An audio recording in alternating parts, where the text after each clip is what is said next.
What up sa inyo mga boss? This is your boy, Donzy Boy. At ito, nakikita niyo ako nagda-drive. Ngayong araw pupunta kami dito sa Metro Road. Wow. Metro Road, Metro Ranch. At ito, pinapakita ko sa inyo ang napakagandang bahay ni Metra. Dito sa Puerto Princesa. At ito, syempre kasama ko yung pinakamagandang babae sa balat ng puno ng mangga. Si Princess Anabe Advencola. Pumunta kami dito hindi para maglibang, kundi para magsaya. What?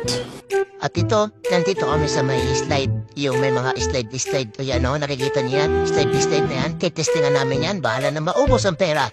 Pero na muna tayo, baka tayo mamatay. At least, nakaperma tayo. Insurance yan. Tawang-tuwa si Anapio. Ako sa unahan, ha?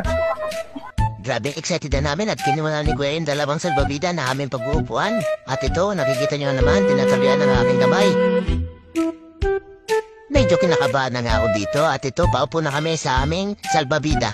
Kung ano man mangyari sa amin dito, may insurance naman, nakapirma tayo at ito, ababa na kami dito.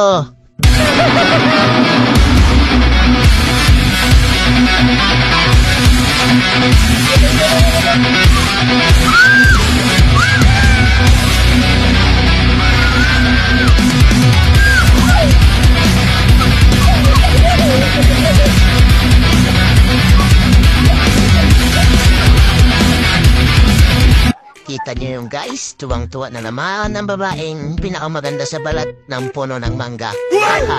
Bali na pagpasya namin na umalis muna dito sa rancho. Lilipat kami ng spot, pero mag-joyride muna tayo. Kaya sound trip muna habang nag-joyride. Let's go!